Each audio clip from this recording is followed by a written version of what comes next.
কেমন আছো বলো সবাই? আশা করি সকলেই ভালো আছো, আমিও ভালো আছি।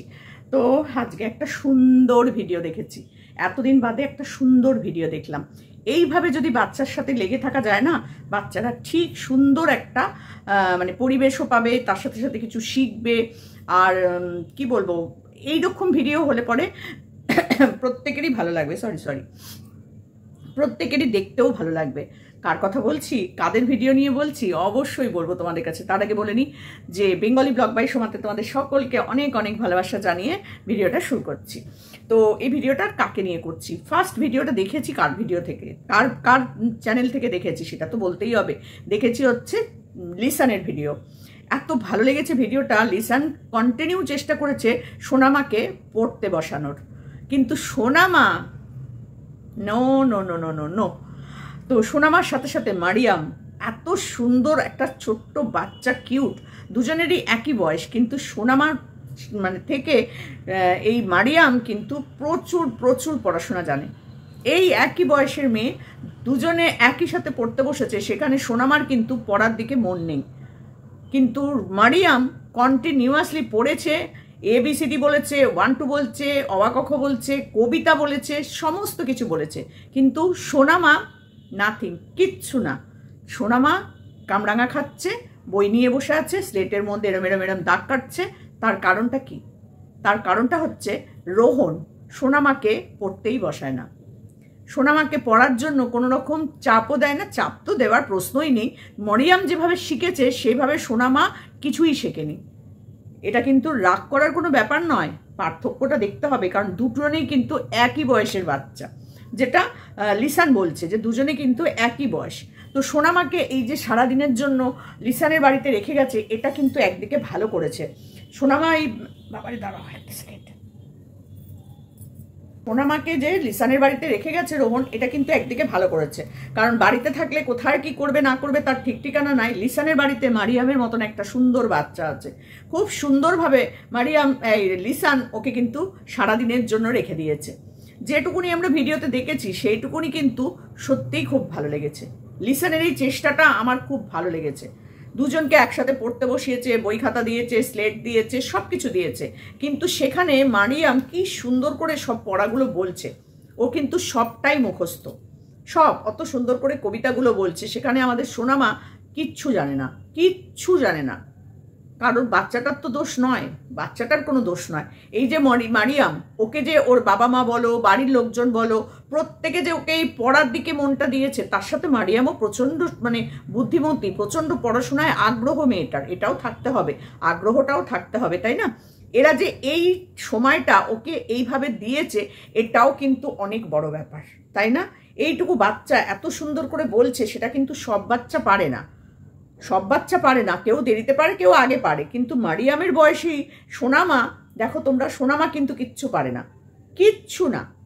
তো অন্তত ওর সাথে সাথে যদি এই অবাকখগুলো বই নিয়ে বসিয়ে বসিয়ে ওকে কন্টিনিউ কেউ পড়ায়, রোহনের পক্ষে সম্ভব না, কারণ রোহনকে নিজের কাজকর্ম করতে হয়, কলকাতা যেতে হয়, এদিক ওদিক কাজ করতেই হবে। কিন্তু সেই জায়গায় যদি বাড়ির অন্য কেউ সোনামাকে একটু টাইম দিয়ে বই নিয়ে বসায়, তাহলে কিন্তু সোনামাও মারিয়ামের মতন অনেক কিছু শিখতে পারতো, তাই না? ওকে ধরে বেঁধে বসাতো যদি, তাহলে কিন্তু ও সোনামাও মারিয়ামের মতন অনেক কিছু শিখতে পারতো, কিন্তু না। আজকে দেখছি আর ভাবছিলাম যে সত্যি দেখো দুটো বাচ্চার মধ্যে কতটা পার্থক্য, কতটা পার্থক্য।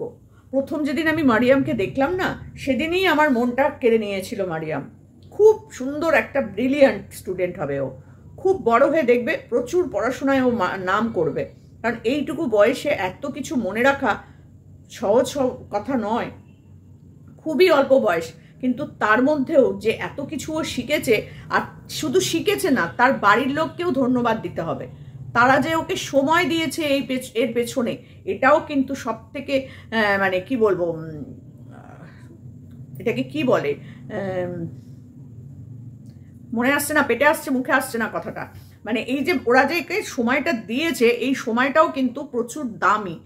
তারা যে এইরকমভাবে বাচ্চাটাকে এইটুকু বয়স থেকে তৈরি করেছে, এটা কিন্তু সত্যি মানে প্রশংসনীয়। ইয়েস, প্রশংসনীয়। বাবা মাকে তো অবশ্যই বলতে হবে যে ওরা ওই বাচ্চাটার পেছনে অনেকটা টাইম দেয় এই পড়াশোনাটা শেখানোর জন্য। হ্যাঁ, তাই বলে কি ওকে ধরে বেঁধে মেরে মুড়ে ওরা পড়ায় তা না, বাচ্চাটার সাথে ঘুরতে ঘুরতেও পড়ানো যায়, ঘুরতে ঘুরতেও কবিতা মুখে মুখে বললে ওই বাচ্চারা শিখে যায়, যেগুলো রোহন একদমই করে না। রোহন ওই চোখ কোনটা, দাঁত কোনটা, মুখ কোনটা এগুলো শিখিয়ে দিয়েছে, এগুলো কিন্তু সোনামা শিখে গেছে। দেখো এগুলো সময় দিয়ে দিয়ে শিখিয়েছে, কিন্তু কেউ না কেউ তোকে শিখিয়েছে হাত কোনটা, পা কোনটা, জুতো কোনটা, চুল কোনটা, এগুলো তো সোনামাকে শেখানো হয়েছে। সোনামা তো শিখে গেছে। তো যখন ওইগুলো শিখেছে তখন এগুলোও শিখে যাবে সোনামা। তো সোনামাকে টাইম দিতে হবে, টাইম। সেই টাইমটা, এই যে পড়াশোনার জন্য যে টাইম দিতে হবে, সেটাই সোনামার জন্য নেই। যদি আজকে থাকতো মারিয়ামের মতন ওরকম সুন্দর করে পড়ানোর মতন ওর বাড়িতে কেউ সোনামাকে দিত, সোনামাও শিখে যেত, তাই না? বলুন বন্ধুরা, তোমাদের মতামতটা অবশ্যই কিন্তু কমেন্ট বক্সে জানাবে যে আমি কি ভুল বলছি না ঠিক বলছি। তার কারণ আমার আজকে সত্যি খুব খুব মানে লাগছিল যে এত কিছু সোনামা জানে, এই মারিয়াম জানে, কিন্তু সোনামা পারছে না সেখানে কিছু বলতে। সোনামার কনসেন্ট্রেশন এটাই নেই সেই দিকটায়। এরম এরম করে দাগ কাটছে, বইগুলো নিয়ে এদিক ওদিক, পায়ের তলা এদিক ওদিক করছে। লিসান কিন্তু বারবার বলছে বই পায়ে দিতে নেই, বইকে পা দিতে নেই, বইকে কোলের ওপর তোলো। এগুলো কিন্তু লিসান ওকে শেখাচ্ছে। লিসানের কাছে যদি সকাল থেকে সন্ধে অবধি থাকে না, আমার মনে হয় মারিয়ামের মতন অনেক কিছুই আমাদের সোনামা শিখতে পারবে, যেটা রোহনের পক্ষে কোনো মতেই সম্ভব না। কারণ রোহন ঠিক মানে মাথা ঠান্ডা করে বাচ্চাটার সাথে এই যে এইগুলো শেখানো, সেই জায়গায় কিন্তু রোহন নেই। তো দেখো আমরাও তো মা হয়েছি, তারপরে আমাদের নাতি নাতনিরাও হয়েছে, বড় হয়েছি, অনেক বাচ্চা দেখেছি। আমি তো পড়ানোর মধ্যেই কাটিয়ে দিয়েছি 15-16 বছর। বাচ্চাদের নিয়েই পড়াতাম আমি, 2.5 বছরের থেকে বাচ্চাদের নিয়েই আমি পড়াতাম। তো সেখানে আমি দেখেছি এক একটা বাচ্চা এক এক রকম হয়, কিন্তু তাদের কাছে যদি একটু সময় দেওয়া যায় না, ঠিক শিখে যায় বাচ্চারা, ঠিক শিখে যায়। অনেকেই বলে এখন শেখেনি পরে শিখবে, আপনি এরকম করে বলছেন কেন? সোনামা অনেক কিছু শিখেছে, সোনামা অনেক কিছু জানে। সোনামাকে যেটা শেখানো হয়েছে সোনামা সেটাই শিখেছে। কিন্তু সোনামাকে যদি এই পড়ানোর মধ্যে দিয়ে রাখতো, ABCD, অ আ ক খ, এই যে ছড়াগুলো, বাচ্চাদের যে ছড়া আছে কত রকম, এগুলো শেখালে সোনামা কিন্তু এগুলোও শিখে যেত। কিন্তু সোনামাকে সেগুলো শেখানো হয় না, সময়টা দেওয়া হয় না। এটাই আমি এখানে বলতে চাইছি। মারিয়ামকে যে সময়টা দিয়ে দিয়ে ধৈর্য ধরে ধরে শেখানো হয়েছে, এটা সত্যিই প্রশংসনীয়। খুব ভালো লেগেছে আমার। মারিয়ামের জন্য অনেক অনেক আশীর্বাদ। অনেক ভালো থেকো মারিয়াম, তুমি অনেক বুদ্ধিমতী, অনেক পড়াশোনা হবে তোমার, অনেক বড় হবে তুমি। তো লিসান একটা কথা ভালোই বলেছে যে সোনামা যদি প্রতিদিন এরকম আমার বাড়িতে থাকে আসে, তাহলে ওকেও আমি এরকমভাবে পড়ানোর চেষ্টা করব, বই নিয়ে বসানোর চেষ্টা করব। সত্যি খুব ভালো লেগেছে। লিসানের ভিডিও আমার এমনিও ভালো লাগে, আর লিসানের কথা শুনতেও ভালো লাগে। আর লিসান যে সুন্দর করে দুটো বাচ্চাকে নিয়ে একসাথে বসিয়ে পড়ানোর চেষ্টা করেছে, শেখানোর চেষ্টা করেছে, এটাও সত্যি প্রশংসনীয়। খুবই ভালো লেগেছে আমার। কিন্তু সোনামার কিন্তু ওই বই খাতা বলো, পড়াশোনা বলো, কোনো কিছুর দিকেই আগ্রহ নেই। যেটা দেখেছো, মারিয়াম কন্টিনিউ কিন্তু বই নিয়েই বসেছিল। একবারও কিন্তু ওই কামরাঙা খাচ্ছে, স্লেটের মধ্যে দাগ কাটছে, এইসব কিন্তু করেনি মারিয়াম। সব বাচ্চা এক হয় না, এটা আমি সবসময় বলছি। কিন্তু এটা নয় যে ওই বাচ্চাটা বসে বসে পড়ছে, এই বাচ্চাটা কিন্তু বই খাতার সাথে সম্পর্কটাই না রাখতে চাইছে না। তার মানে হচ্ছে একে যেভাবে বড় করা হচ্ছে, একে সেভাবে মানে গাইড করা হচ্ছে, একে সেভাবে গাইড করা হচ্ছে না। একেও যদি ছোট থেকে ওই বই খাতা, রং পেন্সিল, এটা ওটা সেটা দেওয়া হতো, তাহলে এও কিন্তু সেগুলো শিখতো। হ্যাঁ, রোহন বই কিনে দিয়েছিল, সে বই দুভাগ হয়ে গেছে, সেটাও আমরা দেখেছি। রোহন অনেক পড়ানোর চেষ্টাও করেছে, আ এ বি অনেক চেষ্টা করেছে, কিন্তু বই দুপাশে দুদিকে উড়ে চলে গেছে, এটা আমরা দেখেছি। তবে যদি লিসানের কাছে এরকম রোজ একবার করে ওকে 2 ঘন্টা 4 ঘন্টার জন্য দিয়ে আসে, ওই মারিয়ামের সাথে থাকতে থাকতে আমার মনে হয় সোনামাও শিখে যাবে অনেক কিছু। কারণ সোনামা তো বুদ্ধি আছে, সোনামার প্রচুর। খালি বাচ্চাটার মাথার দিকে, ওই ক্লিপটার দিকে নজর ছিল, ওই যে ব্যান্ডটা। সোনামা কিন্তু খানিকক্ষণ বাদে বাদে ওর ব্যান্ডটার দিকে লক্ষ্য, ওই ব্যান্ডটা ও মাথার চুলে পড়বে। ওর চুলেও, ওর মাথাতেও কিন্তু একটা ব্যান্ড আছে, কিন্তু ওর লক্ষ্য হচ্ছে ওর ব্যান্ডটা। সমানে ওই ব্যান্ডটাকে দেখানোর চেষ্টা করছে, দেখেছো তোমরা, পড়বে বলে আর কি। তো যাই হোক, বাচ্চারা এরকম হয়, সেগুলো বড় কথা নয়। বড় কথা যেটা, সেটা হচ্ছে মারিয়ামের মতন সুন্দর করে পড়াশোনাটা যদি সত্যি করেই আজকে আমাদের সোনামাকেও করাতো, তাহলে মনে হয় সোনামাও এত সুন্দর করে বলতে পারতো। সেটা হয়নি। সত্যি দুটো বাচ্চাকে দেখে না মনটা খারাপ হয়ে যাচ্ছিল যে আহারে, আমাদের সোনামাটাকে যদি একটু এরকম সময় দিত, আমাদের সোনামাও এত পড়াশোনা শিখে যেত। কারণ বাচ্চা তো, ও তো বোবা নয়, কথা তো বলতে পারে, সুন্দর কথা বলতে পারে, অনেক কথা খুব ভালোই বলতে পারে। ও পাপা তো ভালোই বলতে পারে। তারপর যখন বলছে লাইক সাবস্ক্রাইব, সেটাও বলার চেষ্টা করে। তো যাই হোক, সব মিলিয়ে মিশিয়ে একটাই কথা বলবো যে রোহন, তুমি ওকে একটু সময় দাও। একটু সময় দাও। যে সময়টা এখন চলে যাচ্ছে সেই সময়টা কিন্তু ফিরে আসবে না। খেলাধুলা সব কিছুর সাথে সাথে এখন থেকে একটু বইয়ের দিকে নজরটা ওকে দেওয়াও, তাহলে কিন্তু দেখবে ও অনেক কিছু শিখে যাবে। তুমি মুখে মুখেই ওর সাথে খেলতে খেলতেই বলবে 1 2 বা কোনো এই যে ছড়াগুলো, ছোট ছোট যে ছড়াগুলো, সেই ছড়াগুলো তুমি ওর সাথে সাথে বলবে, তাহলে দেখবে ও কিন্তু এগুলো শিখে যাবে। আমাদের মারিয়ামের বয়স তো আর বিশাল বড় না, সোনামার থেকে তো বড় নয়, সোনামার বয়সী।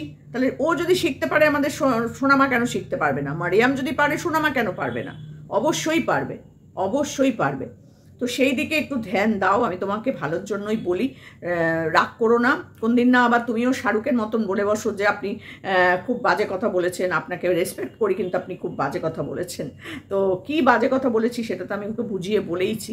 যাকে শাহরুখের কথা এখানে আমি বলবো না, এটা আমি সোনামাকে নিয়ে ভিডিও করতে বসেছি, রোহনকে নিয়ে করছি, অবশ্যই এদের কথা নিয়েই বলবো। খুব খারাপ লেগেছে আমার যদিও, তো নিশ্চয়ই আমি একটা ভিডিওর মাধ্যমেই সেটা বলবো।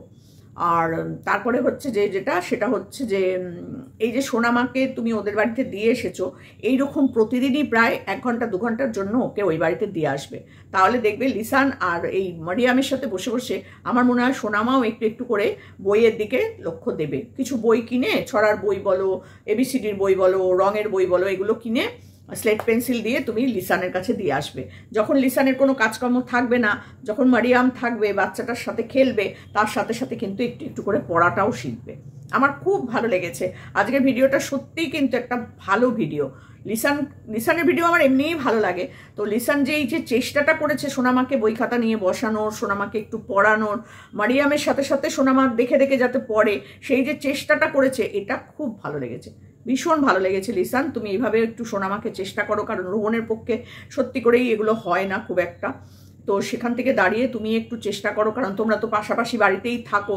তুমি যদি একটু সকাল থেকে ওই মারিয়ামের সাথে ওকে নিয়ে বসো, আমার মনে হয় সোনামাও আস্তে আস্তে এই পড়াশোনা, বই খাতা, লেখাটা হয়তো একটু পরে হতেই পারে, কিন্তু এই যে শুনে শুনে শেখা, এটা কিন্তু বাচ্চারা আগে করে। শুনে শুনে আগে বাচ্চারা শেখে। এই যে কোনো জিনিসই বলো, সেটা কিন্তু দেখে দেখে শুনে শুনেই আগে শেখে, তারপরে হাতে কলমে শেখে। তো চলো দেখা যাক, সোনামাও আমাদের একদিন অনেক বড় হবে, অনেক নাম করবে। একটু দেরিতে হলেও সোনামা করবে, কিন্তু মারিয়ামকে সত্যিই আজকে ভীষণ ভালো লেগেছে। এমনিতেও আমার মারিয়ামকে ভীষণ ভালো লাগে, কারণ এইটুকু বয়সে এত কিছু জানে মেয়েটা। আরও বড় হবে দেখবে, মানে পড়াশোনায় আরও ব্রিলিয়ান্ট হবে। যত ক্লাস বাড়বে ওর পড়াশোনার দিকে যে এই ছোট থেকে যে ন্যাকটা তৈরি করে দিয়েছে ওর বাবা মা, বাড়ির লোকরা, এটাই সব থেকে প্রশংসনীয়। এই জিনিসটাই সব থেকে আগে দরকার। ভীষণ ভালো লেগেছে। মারিয়ামের মাকে তার জন্য অনেক ধন্যবাদ। যে মা থাকলে পরে বাচ্চাদের একটু আলাদা রকম হয়ই হয়। তো সোনামার তো সে জায়গাটা অপূর্ণ আছে, তার মা নেই, কিন্তু বাবা তো আছে। তা বাবার তো নানান রকম কাজকর্মে ব্যস্ত থাকে, নিজের চ্যানেল থেকে ভিডিওই দিতে পারছে না ব্যস্ততার কারণে, শরীর খারাপের কারণে।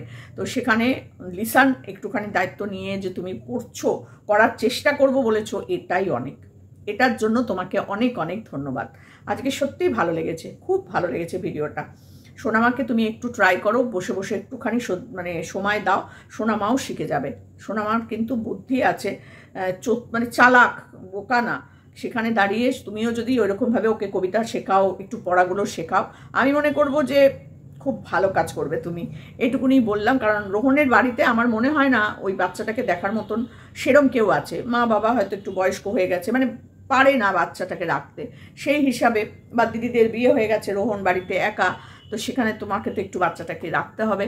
আর যখন তোমার কাছে রেখে যাবে রোহন, তখন কিন্তু তুমি ওই মারিয়ামের, যদি মারিয়ামও থাকে বাড়িতে, ওর সাথে সাথে তুমি ওকে একটু পড়তে বসিও। খুব ভালো লেগেছে ভিডিওটা। তোমরাও সবাই একটু লিসানের চ্যানেলটাকে সাপোর্ট করো আমার বন্ধুরা। আর তোমাদের যে আমার কথাগুলো ভালো লাগলো কি লাগলো না, সেটাও একটু কমেন্ট করে জানিও। লিসান, অবশ্যই জানিও যে ভিডিওটা তোমার ভালো লাগলো কি লাগলো না। আর রোহন তো কমেন্ট করা ছেড়েই দিয়েছে, কিছুই বলে না, কিছুই করে না। যাই হোক, যখন রোহনের চ্যানেলের ভিডিও আসবে তখন হয়তো রোহন নিশ্চয়ই বলবে। আর ভালো থেকো, সুস্থ থেকো। এটা মারিয়ামের জন্য, এটা সোনামার জন্য, দুজনকেই মন থেকে প্রচুর প্রচুর আশীর্বাদ করি, ভালোবাসি। বড় হও, অনেক বড় হও, বাবা মার নাম উজ্জ্বল করো, এটাই চাইবো। আর লিসান, সত্যি খুব ভালো করেছো, খুব ভালো। মানে তুমি ভিডিওটাও ভালো লেগেছে, তার সাথে তুমি যে বলছো না মাঝে মধ্যে সোনামাকে নিয়ে সেরকম করে ওর সাথে বসে শেখাবে, এটাও খুব ভালো লেগেছে। তো চলো, ভিডিওটা আর বড় করবো না। তোমাদের কেমন লাগলো অবশ্যই কিন্তু কমেন্ট করে জানাবে। কমেন্ট করতে কেউ কিন্তু ভুলবে না। চলো, টাটা।